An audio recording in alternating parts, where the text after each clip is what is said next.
Hello all, welcome to our channel. I'm Shilpa Nagaraju, who is presenting Indian art and culture prescribed for your UPSC, APFC, AOEO examination. So in our last classes, we have learned about many topics which has been prescribed for the examination. In this class, we are going to continue the previous classes. So, a few words about me is I have a 6 years teaching experience online and offline. I've completed my master's in public administration and pursuing my PhD. I've given a UPSC CSE interview and qualified for UGC NET with 6 years experience in government sector. Today in our class we are going to see about the cultural institutions in India. The first one we are going to see is the Archaeological Survey of India. Before that, we will just have an introduction of what are these cultural institutions. So, Indian culture is intended to be preserved, conserved, and spread by various cultural institutions in the country. The only work these institutions are doing is to preserve, conserve, and spread our Indian culture. The preservation of India's rich cultural traditions is the focus of a number of government and non government institutions. This includes Indira Gandhi National Centre for the Arts and also the Archaeological Survey of India. So, the first institution we are going to see about is the Archaeological Survey of India. You can see the image, which is the logo of the ASI. So, the Archaeological Survey of India, simply called ASI, is a department under the Ministry of Culture and it was established in 1861. Since its inception, the ASI has grown into a sizable organization with a nationwide network of offices, branches, and circles. The conservation, protection, and maintenance of centrally protected monuments and sites are the main duties of ASI. The next institution is Indira Gandhi National Centre for the Arts. To honor the late Indian Prime Minister Srimati Indira Gandhi, the Indira Gandhi National Centre for the Arts was founded in 1985. It promotes the interaction and understanding between India and other nations as well as between various cultures, regions, and socio-economic classes. So it has been acknowledged that the IGNCA will serve as the main hub for the creation of a national data bank on arts, humanities, and cultural heritage. All India Radio or the Akashvani. It is most well-known public service radio station in the nation, managed by the Ministry of Information and Broadcasting of the Indian government. The phrase serving, educating, and entertaining the public is its catchphrase Bahujana Hitaya, Bahujana Sukhaya. Nehru Memorial Museum and Library. Sir Edwin Lutyens created the Nehru Memorial Museum and Library in 1929 to 30 for the imperial capital. The Teen Murti House served as the official residence of the previous British Commander in Chief. It was Pandit Jawaharlal Nehru's residence when the British left India, making it the country's the first Prime Minister. After his death in 1964, the government converted Teen Murti House into a museum and library in his honor. He lived here for 16 years. So this is the Nehru Memorial Museum and Library. The Center for Cultural Resources and Training CCRT.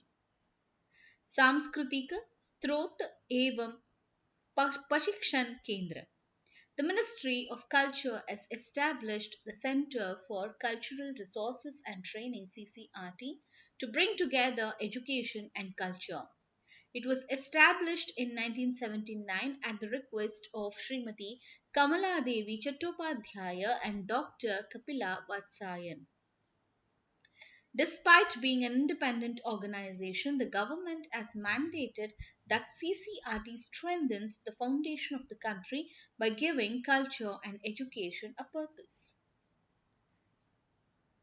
The National Archives of India, it is one of the earliest British institutions and was created to preserve the official documents of the Indian state.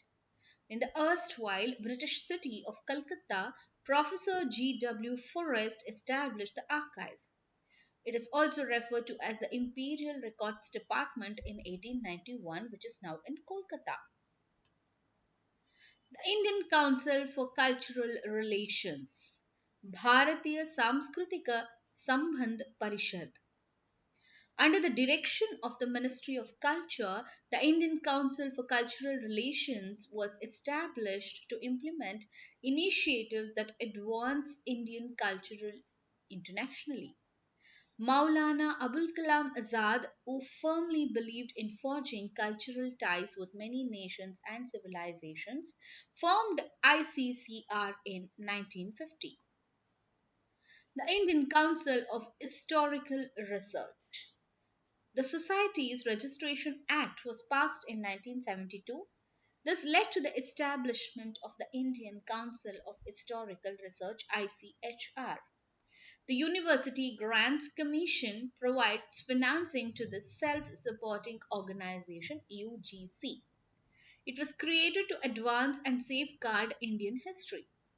It acted as a meeting space for historians to exchange concepts and plan future work. Indian National Trust for Art and Cultural Heritage in touch. In 1984, the non-profit organization known as the Indian National Trust for Art and Cultural Heritage or INTACH was founded in New Delhi. The organization's major objective was to increase people's understanding for our heritage and inspire them to take action to protect it. The multiple divisions of the organization are known as chapters. Sahitya Academy.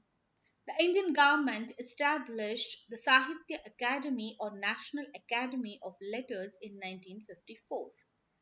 This organization's main goal was to act as a national body devoted to fostering literary culture in India as well as to foster and coordinate literature in all Indian languages and to advance the nation as a whole. Sangeet and Natak Academy, the National Academy of Music, Dance and Drama. It is India's first national academy for the arts and was founded by the Indian government in 1952. Its main objective was to create a stage for Indian dances, music, and theatre. It was anticipated to serve as the principal performing arts exhibition in the nation. It also had the challenging task of highlighting India's enormous intangible history, which took the form of music, dance, and theatre. Lalit Kala Academy, which is the National Academy of Art, commonly known as the Lalit Kala Academy, was founded by the Indian government in 1954 with the main objective of advancing the fine arts in India. The Academy is an autonomous institution that receives funding from the Ministry of Culture. They encourage people to value and learn about beautiful arts. Despite the fact that they work with both domestic and international art, their main priorities are the promotion and preservation of Indian art. Thank you, and we will continue the next class with the Indian paintings.